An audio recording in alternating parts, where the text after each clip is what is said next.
A handful of white crystals built kingdoms, financed armies, and decided the fate of entire civilizations. Long before oil fueled global power, there was another resource every person needed to survive. Without it, food spoiled within days, trade routes collapsed, and cities struggled to feed their people. That resource was salt. In the heart of West Africa, one kingdom understood its value better than anyone else. It didn't simply produce salt. It controlled the roads that carried it across an entire region, transforming a harsh desert commodity into extraordinary wealth and political influence. Our story begins around the 8th century in the Western Sahel, where the Kingdom of Ghana, known to historians as the Ouagadougou Empire, stood between two vastly different worlds. To the north stretched the endless Sahara Desert, a sea of sand where caravans disappeared beyond towering dunes. To the south lay fertile lands rich with forests, rivers, and one of history's most valuable treasures, gold. Between these two regions, Ghana occupied a position unlike any other. It became the gatekeeper of one of the greatest trade networks the medieval world had ever seen. Crossing the Sahara was no ordinary journey. Merchants traveled in caravans that sometimes included thousands of camels, each loaded with heavy slabs of salt cut from desert mines such as Tagaza. These blocks were not small sacks of seasoning. They were enormous rectangular slabs, stacked carefully across camelbacks, capable of surviving months beneath the scorching desert sun. Every journey demanded careful planning.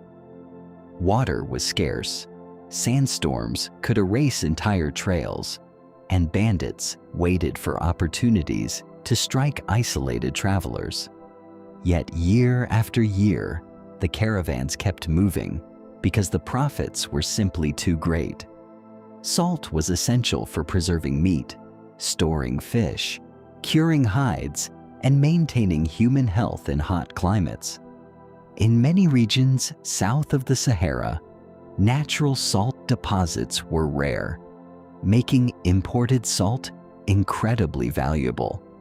In some markets, a block of salt could be exchanged for an equal weight of gold. While gold captured people's imagination, it was salt that people needed every single day. Kings understood that whoever controlled its movement could shape the fortunes of nations. The rulers of Ghana recognized this opportunity earlier than their rivals. Instead of attempting to conquer every distant mine or every gold-producing region, they focused on controlling the trade routes that connected them. Every caravan entering or leaving their territory passed through carefully monitored towns where officials collected taxes on both incoming salt and outgoing gold. Merchants accepted these fees because Ghana offered something just as valuable as access to trade: security. Along the caravan routes, travelers found guarded settlements, organized markets, and protection from many of the dangers that haunted the open desert. Local officials ensured that agreements were honored and disputes were settled, allowing commerce to flourish across enormous distances. This stability encouraged merchants from North Africa, including Arab and Berber traders, to return again and again, bringing not only salt, but also textiles, copper, horses, glassware, and new ideas that flowed alongside the goods. At the center of this expanding commercial empire stood the royal capital of Kumbi Sala. The city amazed visitors with its bustling markets, crowded streets, and constant arrival of caravans carrying goods from lands separated by thousands of kilometers. Warehouses filled with trade products lined busy market districts, while officials carefully recorded taxes that poured into the royal treasury. Gold dust changed hands daily, But every transaction depended on the steady arrival of those massive white salt slabs from the Sahara. The king's wealth soon became legendary. Court ceremonies displayed extraordinary riches, with royal guards, decorated horses, and valuable ornaments demonstrating the prosperity that trade had created. Yet, beneath the impressive displays lay a carefully managed economic system. The kingdom did not rely solely on military conquest. It relied on organization, geography, and an understanding that controlling movement could be even more powerful than controlling production itself. But success brought new challenges. As Ghana grew richer, neighboring powers watched with increasing interest. Rival kingdoms sought access to the same profitable trade routes. Ambitious merchants searched for alternative paths that bypassed royal taxes, and political tensions began to simmer beneath the surface of prosperity. The very network that had made Ghana one of Africa's greatest powers was about to become the source of its greatest test. The competition for control of the trans-Saharan trade did not begin with armies marching across open fields. It began quietly, one caravan at a time. Every merchant who found a safer route, every tribal alliance that shifted, and every oasis that changed hands had the potential to redirect enormous wealth.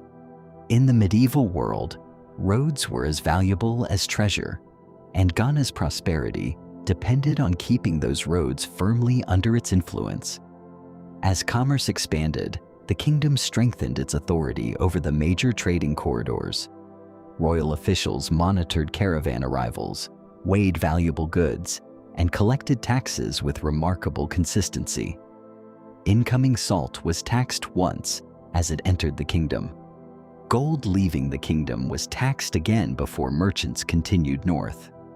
Instead of exhausting its people with endless conquest, Ghana transformed geography into a reliable source of income. The kingdom prospered because trade never truly stopped.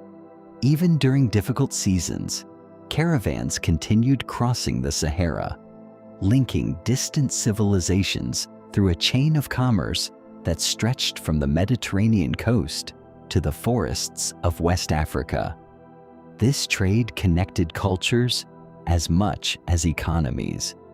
Berber merchants from North Africa brought not only salt, but also fine fabrics, metal tools, books, ceramics, and new architectural ideas.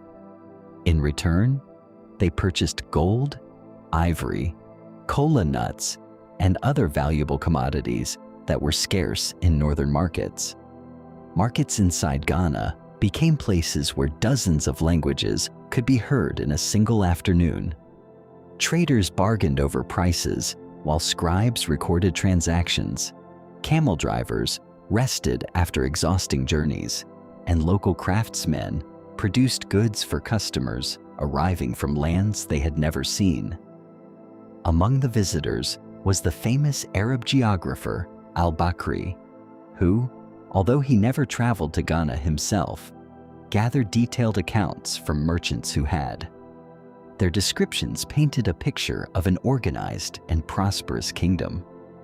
They spoke of a royal court filled with ceremony, disciplined officials, and a ruler whose authority extended across numerous communities, connected by trade rather than constant warfare. These reports helped spread Ghana's reputation throughout the Islamic world as one of the wealthiest kingdoms in Africa. The kingdom's military also played an important role. Soldiers protected strategic settlements, guarded sections of important trade routes, and discouraged raids that could cripple commerce. Their presence reassured merchants that paying taxes to Ghana was preferable to risking robbery or violence elsewhere. Security became one of the kingdom's most valuable exports. Every protected caravan strengthened Ghana's reputation, attracting even more merchants and generating even greater revenue. Yet beneath this success, larger changes were unfolding across the Sahara. The demand for West African gold continued to rise, encouraging ambitious rulers beyond Ghana's borders to seek influence over the same lucrative trade. At the same time, improvements in camel transport and growing commercial networks made it increasingly possible for traders to experiment with alternative routes. Every successful detour meant fewer taxes flowing into Ghana's treasury. Political pressures also emerged from within. A kingdom built on trade required strong leadership to maintain alliances among diverse communities spread across vast distances. Local chiefs expected protection, merchants demanded stability, and neighboring peoples constantly tested the limits of royal authority. As long as wealth continued flowing, these relationships remained manageable. But any disruption to trade threatened the delicate balance that held the kingdom together. Then another powerful force entered the story. During the 11th century, the Almoravids, a reform movement that grew into a formidable political and military power in North Africa, expanded southward. Historians continue to debate exactly how much direct military control they exercised over Ghana, but there is little doubt that their rise altered the balance of power across the Western Sahara. Whether through warfare, political pressure, or changing commercial alliances, the trade networks that had long favored Ghana began to shift. At the same time, nature offered its own challenge. Periods of drought affected parts of the Sahel, placing additional strain on agriculture, settlements, and caravan logistics. Reduced harvests meant fewer supplies for travelers, while harsher environmental conditions made already dangerous desert crossings even more difficult. A kingdom whose prosperity depended on constant movement suddenly faced obstacles from both human rivals and the natural world. One by one, the foundations of Ghana's dominance began to weaken. The taxes that had once poured steadily into the royal treasury became less predictable. Some caravans chose different routes. Others formed new partnerships beyond the kingdom's reach. Wealth that had once flowed almost automatically through Ghana slowly dispersed across competing trade centers. The empire that had mastered the economics of salt now faced a painful reality. Controlling trade was only possible as long as traders continued choosing your roads. By the late 11th century, the Kingdom of Ghana was no longer the unchallenged gatekeeper of the Western Sahara. Its decline was not marked by a single catastrophic battle or the dramatic fall of a capital. Instead, it unfolded gradually, almost invisibly, through the slow redirection of trade. The same network that had lifted the kingdom to greatness was evolving, and commerce, always searching for the safest and most profitable path, began to flow elsewhere. Merchants are remarkably practical. Loyalty meant little when fortunes were at stake. If a neighboring route offered lower taxes, better security, or a shorter journey, caravans adapted. New trading centers emerged across West Africa, while ambitious regional powers competed to attract merchants who had once depended almost entirely on Ghana's markets. Each caravan that bypassed the kingdom represented more than lost tax revenue.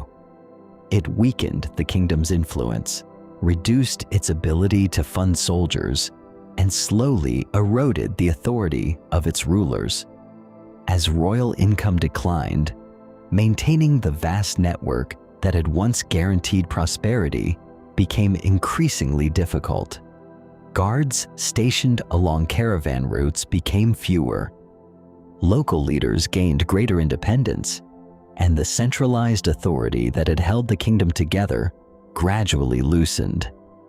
Communities that had once benefited from Ghana's protection began forging new alliances, responding to a changing political landscape rather than remaining tied to an empire whose greatest strength was beginning to fade. Yet the story of Ghana did not end with disappearance. Its legacy survived in the commercial traditions it helped establish. The trans-Saharan trade continued to thrive, but the balance of power shifted toward rising states that learned from Ghana's example. Among them was the Mali Empire, which expanded many of the same trade networks while controlling both gold-producing regions and critical commercial routes. Centuries later, rulers such as Mansa Musa would become legendary for their immense wealth. But the foundations of that prosperity had been laid long before, during the era when Ghana demonstrated how geography and commerce could build an empire. Salt remained at the center of this world. Desert miners continued cutting enormous slabs from ancient deposits. Camel caravans still crossed endless seas of sand under blistering heat, guided by stars and generations of experience. In bustling marketplaces, merchants weighed salt against gold with astonishing precision, treating two very different substances as partners in an economic system that connected continents. To modern eyes, it may seem strange that ordinary white crystals could rival precious metals in value. But in a world without refrigeration, salt preserved food, sustained armies, supported growing cities, and made long-distance trade possible. It was not a luxury. It was a necessity. The Kingdom of Ghana understood this truth earlier than almost anyone else. Rather than chasing wealth wherever it appeared, its rulers mastered the movement of wealth itself. They recognized that controlling the roads, protecting merchants, and creating stability could be even more profitable than owning the resources being traded. Their success was built not on endless conquest, but on logistics, diplomacy, taxation, and an extraordinary understanding of geography. History often remembers empires for their battles, famous kings, or spectacular monuments. Ghana reminds us that some of the greatest powers were built on something less dramatic but equally transformative: the ability to connect distant worlds. Every caravan that crossed the Sahara carried more than cargo. It carried ideas, languages, technologies, beliefs, and opportunities that reshaped societies thousands of kilometers apart. In the end, the kingdom that controlled salt teaches a lesson that reaches far beyond medieval Africa. Real power often belongs not to those who possess the most valuable resource, but to those who control how that resource moves.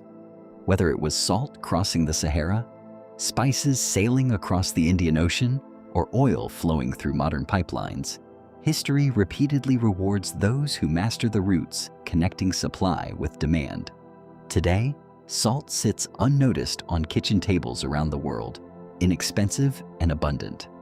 Few people stop to consider that these simple white crystals once financed kingdoms, guided caravans across one of Earth's harshest deserts, and determined the rise and fall of powerful states. But for centuries, salt was more than seasoning. It was wealth, it was strategy, it was survival. And for one remarkable kingdom standing between the desert and the forests of West Africa, controlling that humble mineral transformed it into one of the greatest trading powers of the medieval world, proving that history's most powerful empires are not always built on swords, but sometimes on the roads that carry the things every civilization cannot live without.